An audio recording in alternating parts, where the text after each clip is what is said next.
Bismillahirrahmanirrahim. Assalamualaikum warahmatullahi wabarakatuh. Kami daripada kumpulan 13 Tahfiz 1 yang terdiri dan dianggotai oleh Muhammad Asyik Azwar bin Muhammad Idris, Nurul Syairah binti Kaswan, Nur Syafiqah binti Nordin dan saya Nur Amirah binti Muhammad Yahya.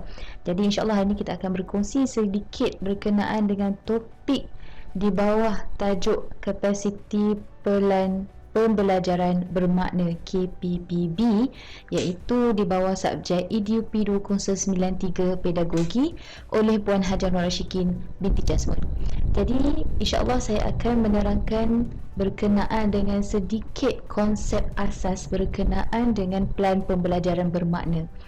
Pelan pembelajaran bermakna merupakan satu aktiviti untuk kita mereka bentuk aktiviti pengajaran dan pembelajaran bagi mencapai pembelajaran bermakna. Itu adalah merupakan konsep asas kepada maksud pelan pembelajaran bermakna, iaitu kita nak mereka bentuk suatu aktiviti pengajaran dan pembelajaran untuk mencapai matlamat pembelajaran bermakna.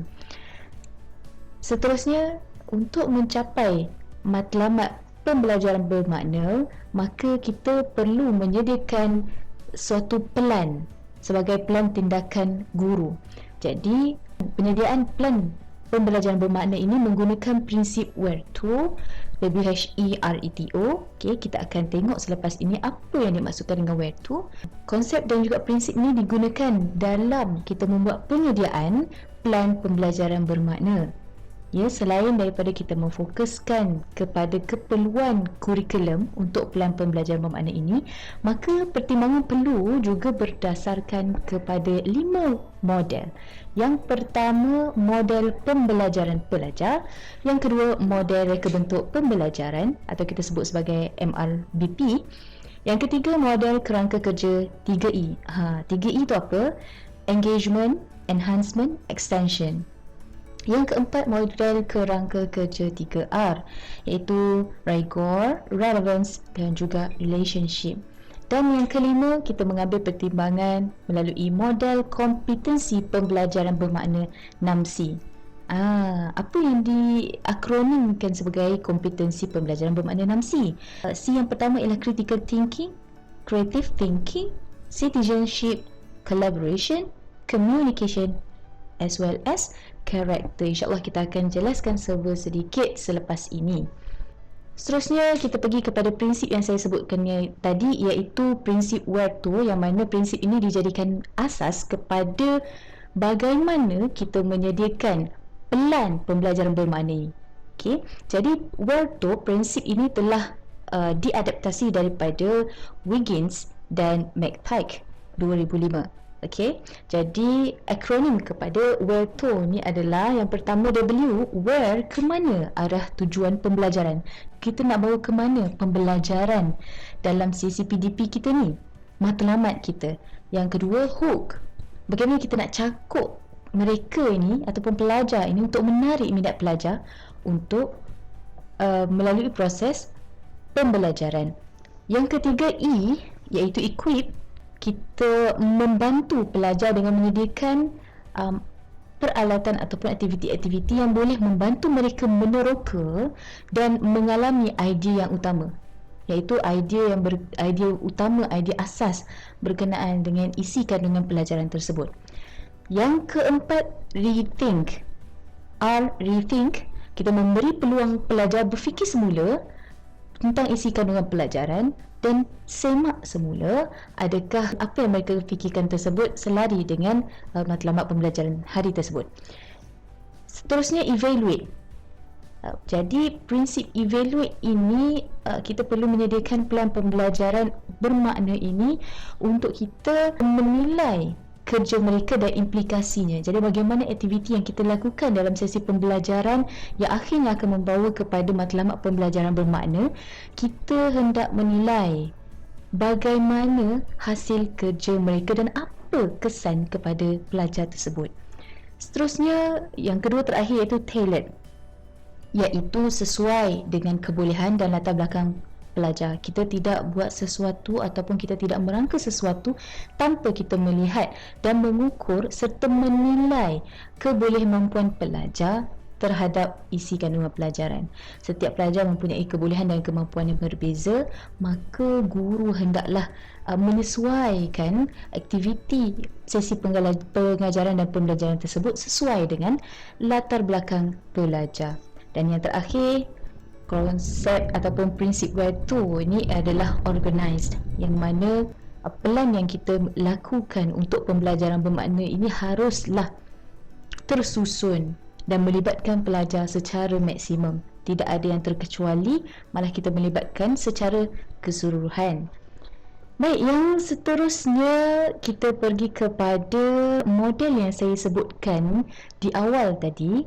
Untuk melakukan pelan pembelajaran bermakna ini, kita perlu mengambil kira juga model-model yang diketengahkan oleh ahli-ahli pedagogi. Semasa dalam proses merancang strategi pembelajaran ini, guru hendaklah sentiasa merujuk model-model ini. Ya, model-model KPPB, iaitu Capacity Pelan Pembelajaran Bermakna. Supaya apa? Supaya hasrat ataupun tujuan matlamat pembelajaran bermakna tadi tercapai. Ada beberapa perkara. Kita ada 5 model yang boleh dijadikan rujukan dalam KPPB. Yang pertama, MRP. MRP iaitu model reka bentuk pelajaran.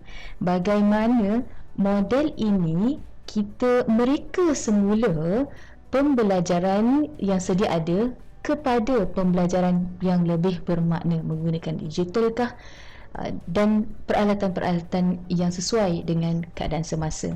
Model 3R. Model 3R ini iaitu rigor, relevance dan juga relationship, yang mana model ini adalah bertujuan untuk menentukan kemenjadian pelajar. Bagaimana pelajar tersebut kita ukur untuk menghasilkan suatu modal insan yang selari dengan hasrat falsafah pendidikan kebangsaan. Jadi ada cara-caranya melalui model 3R ini, iaitu rigor, relevance dan juga relationship. Seterusnya, model 3E. Model 3E yang terdiri daripada engagement, iaitu keterlibatan, enhancement, penambahbaikan dan juga extension, iaitu perkembangan ataupun kita sebut sebagai perluasan. Jadi bagaimana model 3E ini merangka sejauh mana digital mampu diintegrasikan dalam proses pengajaran dan pembelajaran. Jadi segala peralatan digital ini hendaklah diintegrasikan di dalam proses PDP, dan sejauh mana proses ini dapat membantu keterlibatan pelajar, dapat membantu penambahbaikan pelajar, dan juga bagaimana integrasi digital ini mampu memberikan perkembangan dan juga perluasan ilmu pengetahuan kepada pelajar di luar bilik darjah. Seterusnya, MPP, model pembelajaran pelajar, yang merangkumi 3 konsep utama. Yang pertama, cara belajar melalui metakognitif dan juga autonomi. Yang kedua, perhubungan yang mempunyai item kesempurnaan dan merangkai. Dan konsep yang ketiga iaitu aspirasi, iaitu bagaimana pelajar tersebut diberikan kepercayaan untuk menyiapkan satu tugasan dalam tempoh masa tertentu, dan bagaimana keadaan aspirasi ini menjadikan murid lebih percaya terhadap diri. Dan yang terakhir adalah model kompetensi global 6C.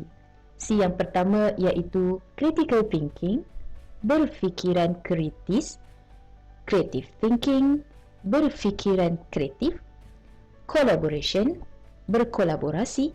Yang keempat, citizenship, kewarganegaraan. Yang kelima, communication, komunikasi. Dan yang keenam, karakter, iaitu sahsiah ataupun perwatakan. Jadi bagaimana kompetensi global 6C ini mampu melahirkan pelan pembelajaran bermakna.